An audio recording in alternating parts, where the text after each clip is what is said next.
Am I the a-hole for supporting my nephew after he taught his golden child brother a lesson he will never forget? Context: I, 31 male, and my brother 40 male have two sons, Jack, 16, and James, 13. Jack was born when my brother was still in college. He didn't want a child at that time. He and his girlfriend struggled for a while, managing their studies and raising a child. Thankfully, our parents were supportive and helped him. I also helped in any way I could. Eventually, he finished his studies, landed a job at 27, and got married to his girlfriend. Then their second child, James, was born. Both of them spoiled him a lot. Whenever our parents or I said anything, they claimed James was their planned child, and since they were in a good position, James deserved it. At the same time, they neglected Jack.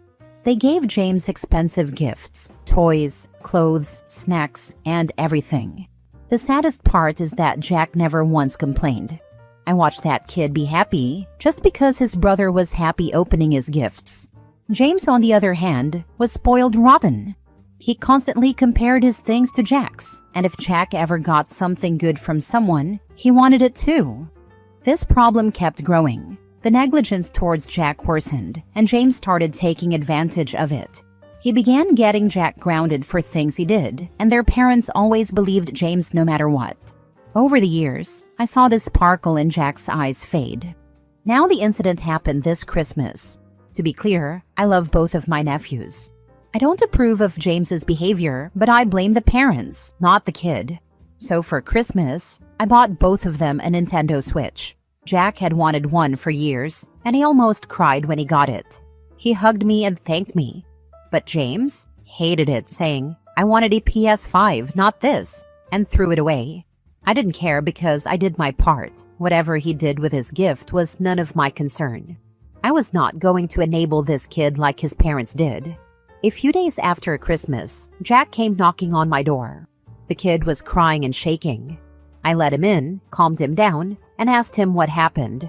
To keep it short, after I gave them both a Nintendo Switch, Jack was too happy with it.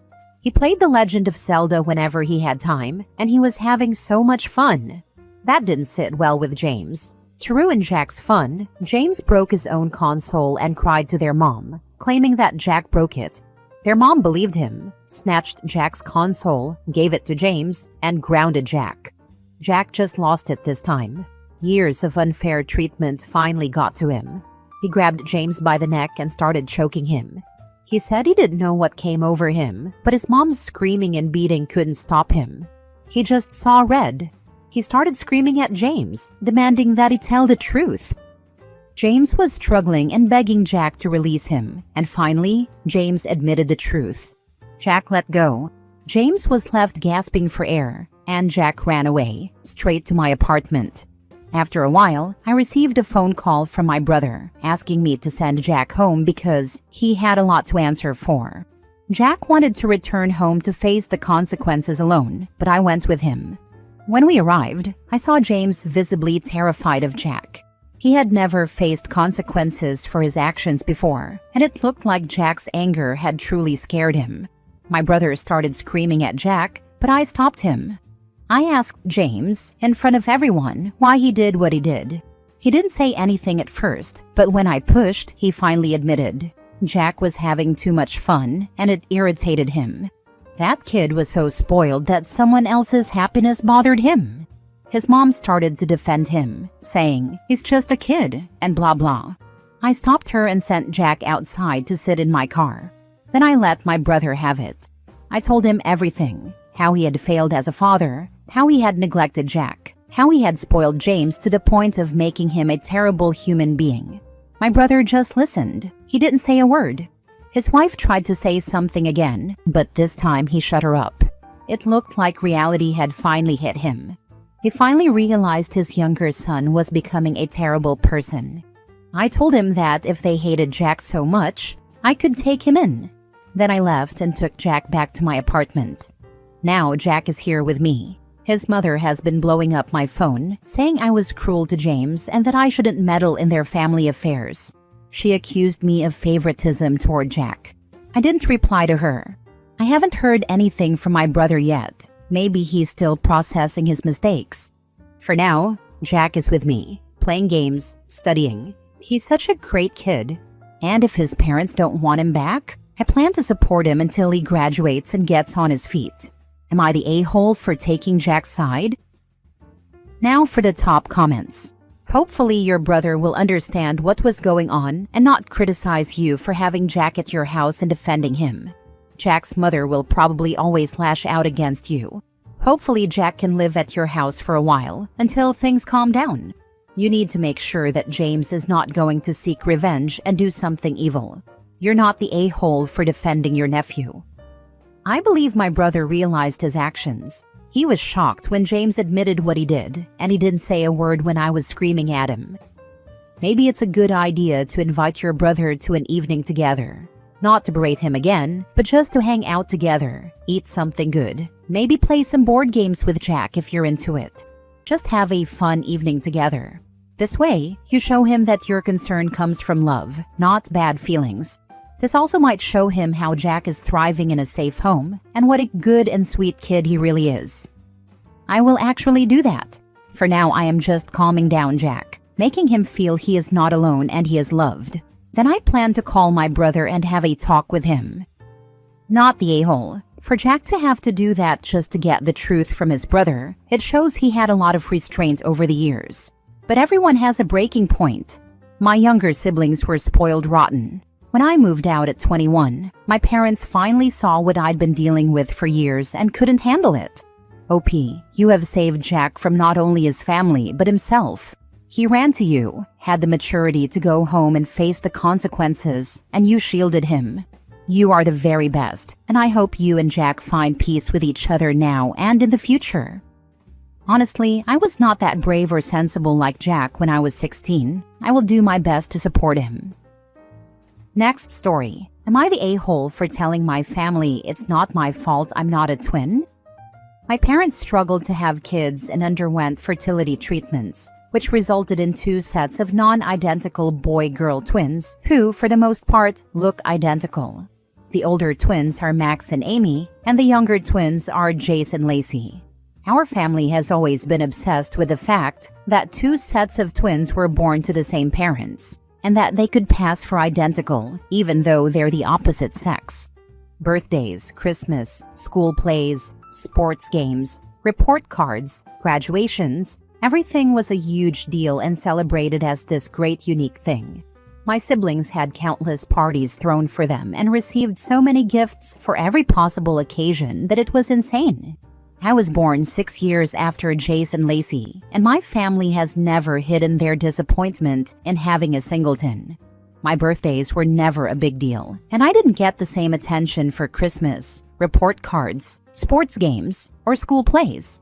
For my siblings, the whole family would try to show up and support them, while I was lucky if even one parent attended anything for me. My report cards were never celebrated either. I'm not particularly close to my siblings. They don't notice me much and enjoy the attention, so it's easy for me to slip through the cracks. But even our parents don't put the same amount of effort into me as they do for them. A weekend ago, my graduation became a topic of conversation. My siblings couldn't make it because of work or college, and the rest of the family responded with, "Well, I guess we don't need to plan around your graduation." I told them I would still like everyone there, but they said I didn't need anyone there. I asked why my siblings had full family support at theirs, and they told me it was a big deal because they were twins, one of 2 sets born to the same parents, and could pass for identical. They said that was something to celebrate. I told my family it wasn't my fault I wasn't a twin, and that I didn't understand why I was being overlooked. My grandpa said that at 17, I shouldn't be jealous of the attention other kids get, and that as a boy, I shouldn't get caught up in that kind of thing. I responded that even teenage guys want to feel like they matter. My family told me I was being unreasonable. One of my aunts accused me of gaslighting the family, while my grandma, parents, and a couple of other aunts and uncles said I was emotionally trying to manipulate them. They now want me to apologize to everyone for saying it's not my fault I'm not a twin, because according to them, nobody ever said it was. Am I the a-hole?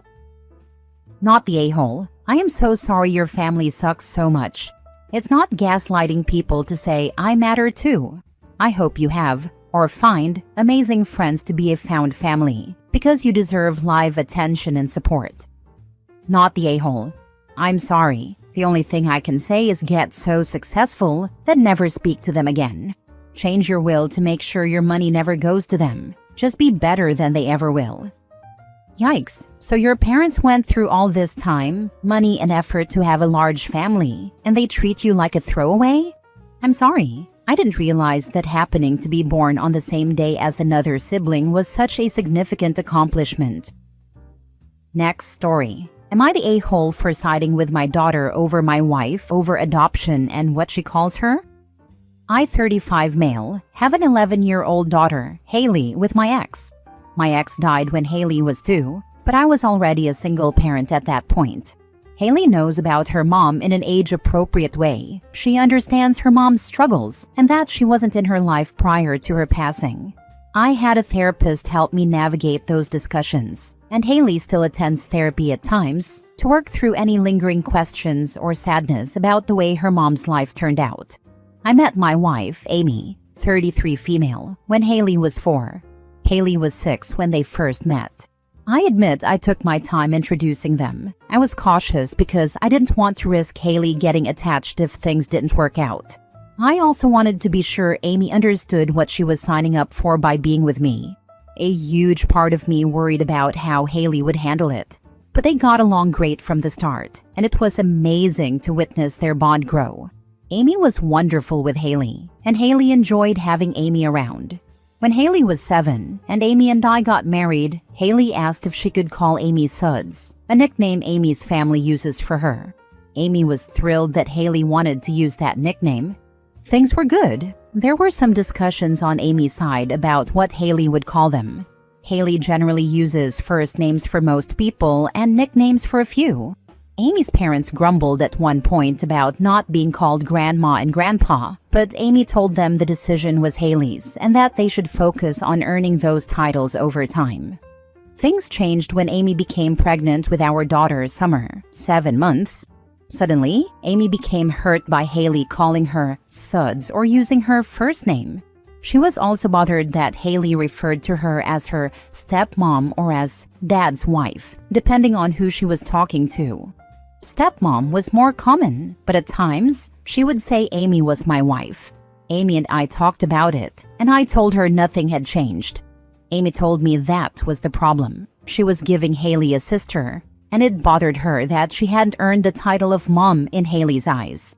She also pointed out that she would be home with Summer, taking on more responsibility for Haley, and it stung to think she would be acting as a mother, but not being recognized as one. At my request, we saw a family therapist together. After several sessions, we brought Haley in for a bit. The therapist reassured Amy that Haley loved her and that their relationship was strong, even if Haley didn't call her mom. But that didn't settle Amy. Now Amy has not let this go. Without saying anything to me, she asked Haley if she would let her adopt her. Haley told her that she loved her, but didn't want to be adopted. I only found out about this conversation from Haley, and I was upset. Amy, in turn, was upset that I was upset. She told me she doesn't want to continue like this. She said she wants Haley to call her Mom, or at least some variation of it. She also still wants to adopt Haley and make their relationship more than just guardianship, which she already has. When Haley and I talked about it, she was honest. She didn't want to be adopted. She was sad that Amy was upset and didn't want to hurt her feelings, but she was firm in her decision. Amy, however, is still hurt and upset that I chose Haley's feelings over hers. She told me I should at least tell Haley to call her mom. I told her that should be Haley's choice, just like Amy had previously told her parents. Amy said she used to believe those titles could be earned, but that belief has died. I asked if this was truly a deal breaker for her, and she said yes, because she hates hearing Haley use her name or her nickname while she always calls me Dad. Amy has confided in her parents about everything, and they told me I was doing Amy wrong by siding with Haley. They said this is about respect, not just feelings, and that it's disrespectful for Haley to not call Amy Mom after all this time. Am I the a-hole? Now for the top comments. Not the a-hole. Go back to family therapy. If Amy can't let this go, things are going to get really ugly. That might not be a terrible idea for just the two of us. I worry Haley being there will make things worse right now. Not the a-hole. Amy needs to pour herself a nice tall glass of grow the heck up. You did the right thing by protecting your daughter instead of catering to your wife's insecurities. I wish her mindset from before could return. She even used to say as long as she wasn't the wicked or hated stepmom, she was happy, and now she's unhappy with anything other than mom.